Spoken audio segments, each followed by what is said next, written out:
Run, river, run, run through the hills.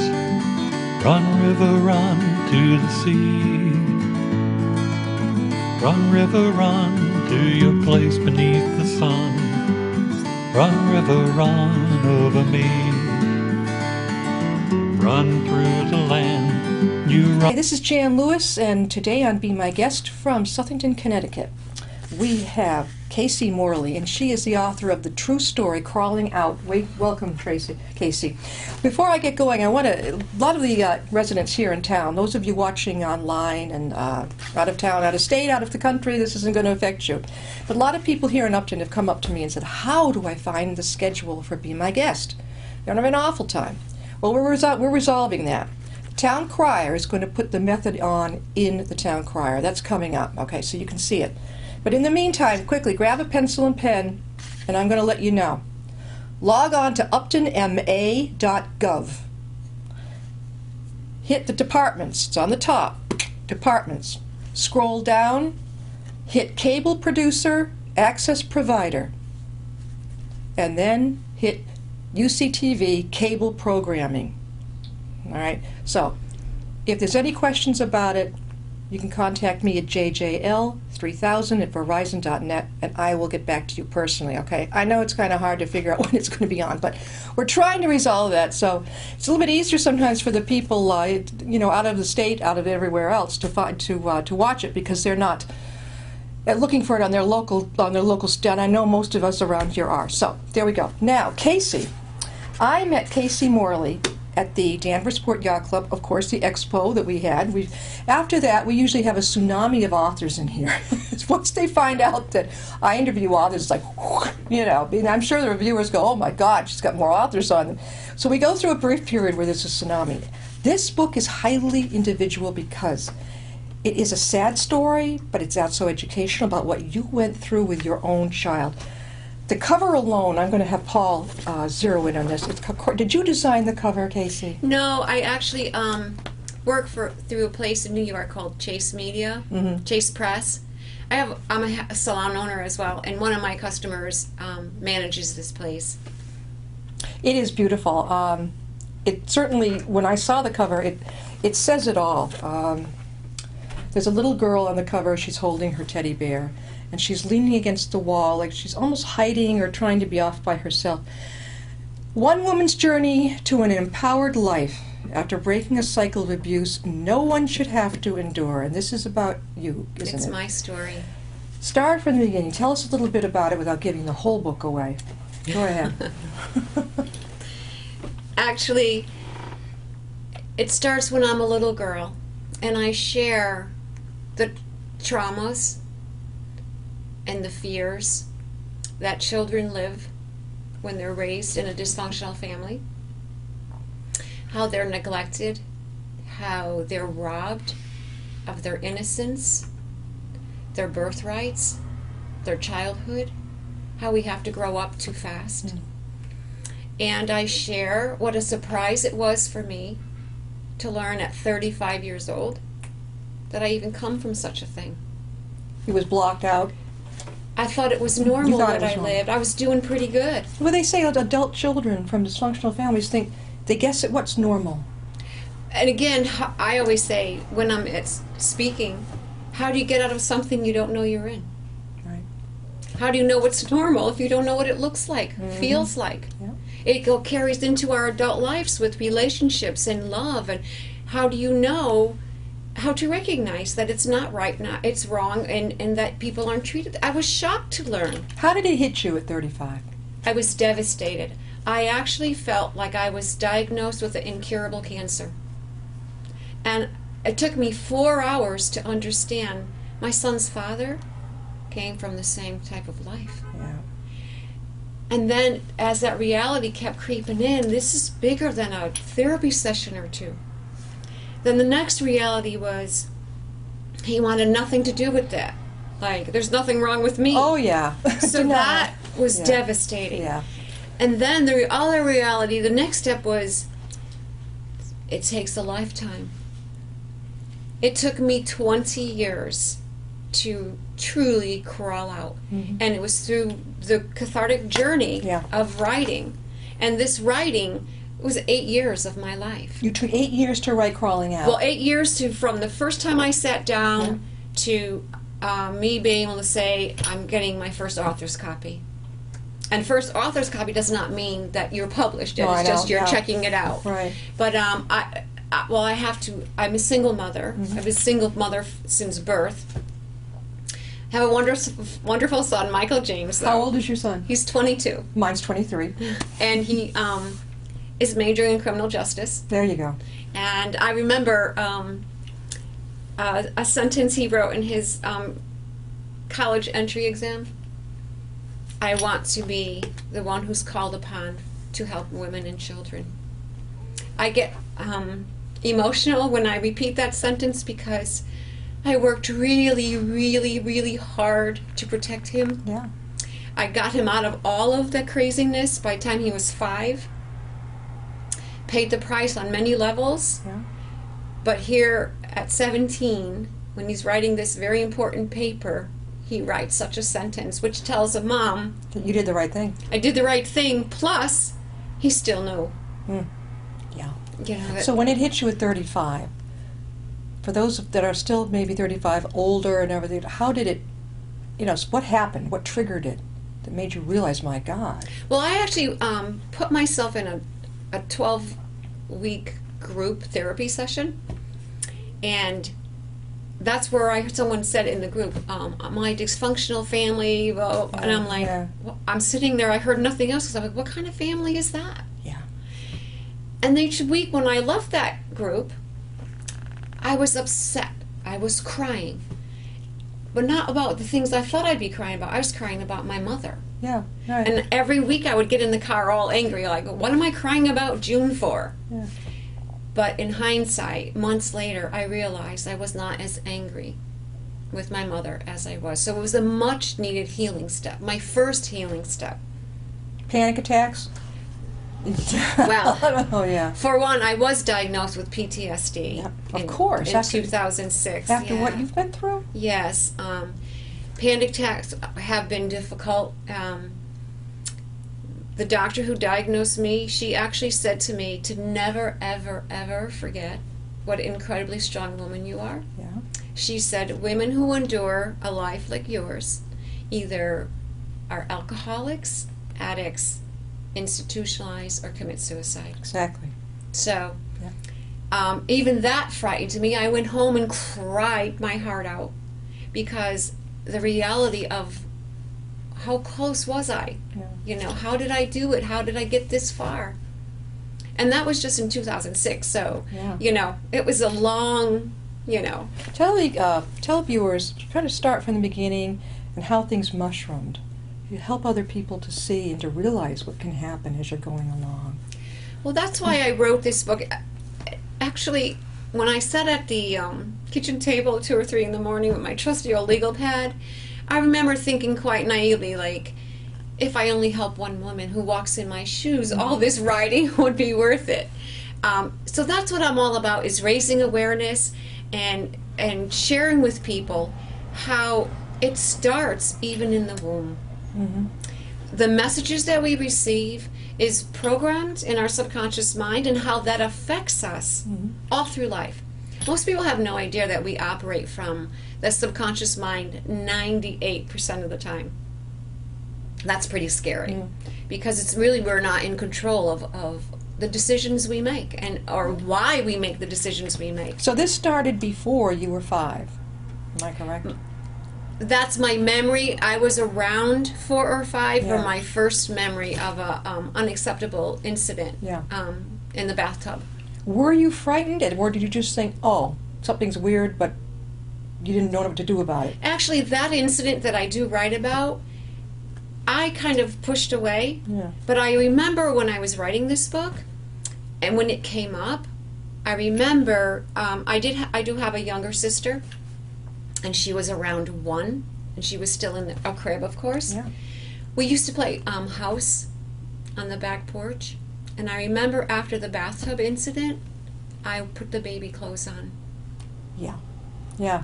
And I pushed that out even, but when it started to come back up, I actually remember sitting with this little baby dress so small for me that I couldn't even, so that told me volumes, years and decades later, of how that affected me. Now, and of course, I don't want to give everything away about this. This is wonderful. It's called Crawling Out, and it's by Morley, who we're talking with right now. The true story of what happened is she was abused as a child. It didn't hit her till she was about 35, and let me tell you, I mean, it must have felt like, the word tsunami, I mean, it must have meant like an emotional thing. No wonder PTSD. At what age did you begin to think, this is really creepy? 10, 11, preteen, teen? At what age did you start to feel angry? Actually, the next big horrific experience, I was young, 10-ish. The normal cycle didn't even start yet. And it was the beginning of my mother's boyfriend molesting me. Yeah. And I was just so excited to have a daddy, because on the very first night that something happened, he brought me to his house. Yeah. And the street was pretty. There was flowers and reading. children were playing. That's and spooky. I was just excited that we were going to maybe have a nice house and play with friends. Yeah. And when he attempted to be inappropriate, of course I wasn't accommodating because I didn't even know what was going on. We left that house, and he said, now this will be a daddy-daughter secret. Oh, yeah. And of course, I'm like, I got a daddy. I was thrilled to have a daddy, because my dad, even though alive, was not present. I don't think he knew how to be a dad. And so that went on until I was about 14. I started to say, this isn't right. Or maybe a little younger, and then he started to scare me and threaten me that I would go to the bad girls school. Yeah. So I lived with that for like a year and a half. And then around 15-ish, I'm like, no, I'm not the one that would be going away. So when I started to be more proactive and hiding on him. Yeah, I love that you were finding all these little, Yeah, Oh. yeah. And one of my younger brothers, I have 4 brothers, one of my younger brothers, he gave me a kitchen knife. And that was just so supportive, my brother Keith. And he tells me to this day, I didn't know what was wrong, but I knew something was wrong, and I knew you were in danger. Yeah. Now you had, just to refresh my memory too, you had the sibling, you had the daughter, you had the sister and your brother. There were 3 of you, correct? No, there's 6 of us. There were 6, and you're the one he singled out? Well, I was the oldest girl. Oh. So when I was 10, 11, my sister was 5, 6, you know. Yeah. So. Were you the oldest? No. Okay. Oldest daughter. I have 2 older brothers. Yeah. Then, 6 is a lot. Yeah. Did your mother end up as a single mother, and eventually? My youngest brother, who's now passed away, he was 6 months old when she asked our father to leave. Yeah. Yeah. He was a drinker. And you went through it as a single mother. The whole time? The whole time, yes. I conceived my son, actually, I had already left Michael's father, and there was a flood at our neighborhood, and he lost his electricity or whatever. Blah, blah, blah. Can I shower at your house? And Here we go. Yeah. Right, okay. And that was the night I conceived. Yeah. Actually, my business is 1 year old. People laugh when I say it was June 6th at 10 p.m. because Let's see. Okay. Because that's you know, pretty good. Well, because it was an unusual event for the whole situation, Right. you know. Yeah. And then he just was not supportive through any of it. He didn't show up on the day for the amniocentesis. Yeah. You know, things like that. And then he just got worse and worse with his drinking and his excuses, and then when my baby was little, he was just inappropriate with him, with teasing, and he never could show up sober. You know, so it was just awful. Did you get to Al-Anon at all? I was in Al-Anon when my son was like 2. Yeah. It's a helpful program. It really, really is. So now, this whole thing, tell us, how many years did this last before you got out away from it? the abuse in your home? How many years did you go through? I actually could say it started when I was 4 years old. Right. And, well, 2006, what's that, 9 years ago. Yeah. So, 50 years. No, I mean actually, when you were like 4 or 5 till what year did you get out? 2006. The very day I entered, Yeah. the very day I entered Dr. Amy's office was the day I left yet another alcoholic. He wasn't a physical abuser, but he was the master manipulator of all times and emotionally abusive. I thought I was going to have a nervous breakdown with him. Yeah, definitely. And he stalked me, Mm-hmm. stalked me for a long, long time. Actually, I mean, really thought I was going to lose my mind. I never thought I'd say I would take a beating any time compared to what I endured with that person. Did you have to get a restraining order? I would think you did. It's so difficult to do that. You have to, you have to have so much on. And just about a year ago in the newspaper, I read there was something like 40% of restraining orders that never got delivered. There's so many of them. There's so much. Yeah, the system is so bombarded with not enough staff, not enough money, so much domestic violence. 1 out of 3 women and 1 out of 7 men. Mm-hmm. I went to a class through the Connecticut Coalition Against Domestic Violence. It was a whole day seminar.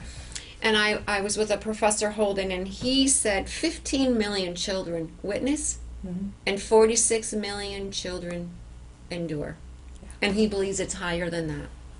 How old were you, Casey, when you got out of the house? You got away from this guy. Oh, you mean my mother's house? Or? Yeah, when you were a kid, when you were being abused. When you I finally, was 16. 16. Did you have any? I don't want to give it away. Where did you go? I actually went with a family that I babysat for. And they were good. And they were good people to you. Yes. Yes. Okay, that's what it says in here, because it is possible to find a way out if you can find good people to go to. Thank Until God. the minute I graduated high school, then it was like I never existed. I had to go. I know it, but they were there. Thank God they were there, at least for that amount of time. Again, we're talking with Casey Morley, and she is the author of Crawling Out. And there's a picture. It's a true story, how she was abused as a young girl, just a child, all the way up to into her teens. And Womanhood. Yes, and you've survived it. Casey, how can people get a hold of you? And also, she has some good numbers for you girls and guys out there to learn about. So go ahead. First, today I'd like to share with you the National Domestic Violence Hotline is 1-800-799-7233. Massachusetts statewide hotline 1-877-785-2020.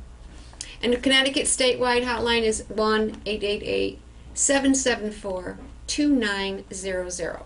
Again, the national hotline, 1-800-799-7233. You can call that number and they will help you no matter where you live. How can they get a hold of you and get your book? You can email me at Casey at CaseyMorley.com. That's Morley. Or my website is CaseyMorley.com. Or crawlingout.com, the name of my book. Amazon and Barnes & Noble. And it took you 8 years to write the book. 8 years. That's a long haul. Yes. I mean, I hear authors take a year or two, but 8 years is a long time. I mean, you must have, as you wrote it, were you like going through it again, reliving it? Actually, Jan, I handwrote the first one. Yeah. So I really did relive it. There was times, especially with my son's father, that I was right back in panic attacks and hyperventilating and had to, depart and rest. Yeah. But then even the editing process, it turned out to be a friend of mine, Nancy Hooper from Hooper Editing, and we sat side by side. Mm-hmm. I read every word to her over and over. Some days I could only get through 5 pages, and I'd have to tell her we're done. Yeah. I would go to bed. It could be 2 in the afternoon, but I'd have to go to bed. Yeah. Emotionally exhausting. Couldn't eat. My head was pounding. I cried so hard. I never thought it would stop. Your son, who's 22, but he's a millennial like my kid, and he picked up on what you went through because Yes. of what he wrote. Tell us what he wrote at 17. I Remember what he wrote? Because he went to college, your son, Yeah. about what he wanted to do to help women who had been abused. That he wanted to be the one called upon Yeah. to help women and children. Yeah. And it's almost like he was born with this, that it what he lived through just in the early years of his life, but he just has this noble, I'm going to do right about his whole being. He's always telling me, I drive too slow, I drive too fast. Oh, join the club. Oh, yeah. It's like, if you go any slower, you're going to go backwards, Oh, my God. Yeah, you know what? You're a boomer, right? Yes. I'm a boomer. That millennial group is, to me, they are... I haven't figured it out yet. Have you? Know. I don't... It's like... I mean, it's like... I didn't want anything to do with Facebook, and I just learned how to privately. I don't get on there and do it publicly, but to reach him. Now I'm going to probably have to learn how to text. I don't want the umbilical cord. I don't need the umbilical cord. I love email on the phone. Get away from me, but... I'm so with you with all of this. Oh. And guess what he does to me? What? I call him naughty little boy. Yeah. Because, Mother, I've already taught you that. Oh, Mother, yeah. I've already taught you that. Yeah. And I try really hard, but you know what? They change all the time. Yeah. Because I'm on LinkedIn, I'm on Facebook, I'm doing the best I can to build author platform. Yeah. And I can't remember. I don't do it every day. I have a business to run that because I have to support him, get him through school. You know what I'm saying? Yeah, I know exactly. Plus, I have 3 businesses: author, I'm a lifestyle change coach, and a salon owner. Salon. Yes. No wonder her hair is so beautiful. So, what's the name of your salon? Casey's Image Consultants. And you're in Southington, Connecticut. I'm in right? Southington. Yes. Where did you go to beauty school? Meriden, Connecticut. Oh, see, that's good. You stayed locally. I know. I was just sharing with Casey that I lived down in Connecticut, near the Westchester, New York border, the Norwalk, New Canaan, Stanford area. I remember it very well. I lived with my parents down there, and I was a live-in nanny when years ago, and that's a pretty high-priced place. I mean, to be single and live down there, you got to live in, or have a roommate. This is no way. I think when I grow up, I want to be a live-in nanny. Oh, well, that's a whole different show. I found more problems with parents than not the kids. Mm. The parents. Blinders on, their own world. You got to get these kids, they got to be machines and doing something every minute. I'm like, whoa, do they play? Oh, God. I have a girlfriend that's a nanny, and they're always, higher end incomes, and But it's just like something, common sense seems to drop out of it somehow, like the sense of play. I think they should bring back the backyard. So do I. Play baseball at the end of the street. Exactly. Yeah, I know. I mean, every minute of these kids' time is scheduled. Mine wasn't like that. I came home and I could have a snack, I could have a horse around till it was time for dinner, then it was homework. We had like that was a schedule, but it was a relaxing schedule. Mom didn't have me. I wouldn't have wanted to anyway. Right. I wanted to relax, play with my best friend, and just hang out. And Jan, it's not helping our kids. No. It's way too fast-paced. Mm-hmm. They're losing their childhood on, even though they have everything they could possibly want, much more than we could even think of. They're losing out on so much. They're losing out on the family dinner. The play in the backyard, learn to get along with their siblings, enjoying. I remember when we were little, my mother would put a bowl of potato chips in the middle of the living room floor, and all of us would sit around with our German Shepherd. Yeah, exactly. But that was like gold. Yeah. Could you imagine giving a bowl of chips to... They want their own individual bags. If you go out to a restaurant and you watch these youngins in their 20s and all, they're all sitting at the same table. My husband and I get a biggest charge out of this, but they're not talking to each other. They're they're on the stuff. And someone said, I think they're talking to each other, but it's on the texting thing. And that speaks volumes as well. It's kind of spooky because my son and his girlfriend were in the car, and she was in the back seat, he was in the front. There was nothing said. It was just this constantly. I'd look over, I'm like, my God, are they talking about me? And I don't even know what they're saying. So once again, we're talking with Casey Morley, and she is the author of Crawling Out, One Woman's Journey to an Empowered Life After Breaking a Cycle of Abuse No One Should Have to Endure. There are so many people out there, even in women in these horrendous marriages, but they don't know where to go. What do you suggest? You're a parent and you have an abusive husband, something's going on between that husband and the kids. and you have nowhere to go. You don't have the money to go anywhere else. What do you do? Shelter? It's a very difficult situation. I just received a newsletter from one of the Connecticut shelters. There's 18 of us in Connecticut. Money is one of the biggest issues, and again, there's not enough money everywhere. Yeah. But the biggest thing is you need to be safe first. And yes, call a shelter because they can guide you. And if you can't call the shelter, have a friend call a shelter and get the information for you. There's always someone there 24/7 to give you some guidance, at least give you some things to think about so that you can start preparing, whether it's saving $10 from the grocery money and packing a suitcase and bringing it to your friends and that kind of thing. And they work really, really hard with trying to get you on your feet and get you a job. But a lot of people don't understand, Jana, that it starts with the first knock, the first word. So not only do you have to get safe, you have to undo all of that pounding down into the ground kind of stuff that you're programmed to believe about yourself that's not true. You're not smart enough, you're not good enough, nobody would want you, you're too fat, you're this, you're that. And this is another big issue to overcome. And then of course now you have children who've witnessed this. And where do you go? And women, for example, I'll speak for myself, even though I always supported, I was frightened. I had a new business. I couldn't go to a shelter. That means I couldn't go to the business. No. I couldn't move away because if I moved farther away to not be harassed and all of that, then it would cost me more for gas. I mean, so it's a really vicious cycle. Feeling of being trapped. We've got just a couple minutes left. Casey, tell us again how they can reach your book, and if you would like to share with, how could they perhaps email you to just commiserate and maybe get some strength and courage from you? I would love for you to reach me at CaseyMorley.com. That's CaseyMorley.com. And you could click right on my website. On the home page, there's a picture of me with an email and a message. And if you prefer, you can also email Casey at CaseyMorley.com. And you can reach me or get my book at crawlingout.com, Amazon, Barnes & Noble. I'd love to hear from you. I think it's, wow, I mean, when you hear this type of thing, I know I have friends that they know they were physically abused, but they don't remember anything else, not the sexual, but the physical and the bullying.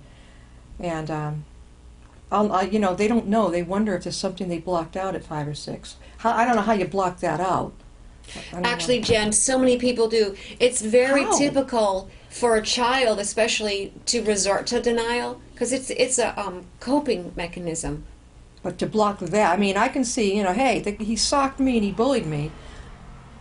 But also to forget anything else, boy, I don't know. I mean, some of us are pretty precocious as children. Well, of course, it depends on how young it starts. Yeah, 5, 6. I mean, I would think I remembered when I was 3.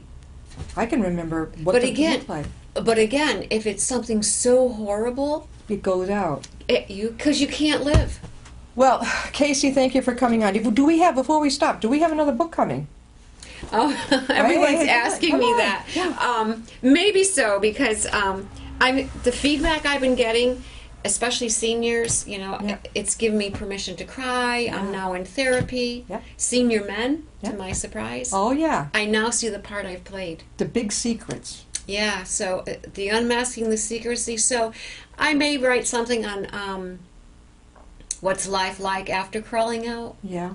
Or I may compile some of the wonderful feedback that I've been getting. I think that would be fantastic. I would help people a lot. I want to have you back on. Thank you, Casey, very much for being with us. Thank you, Jen. Come back again. I'd love to. See you next time.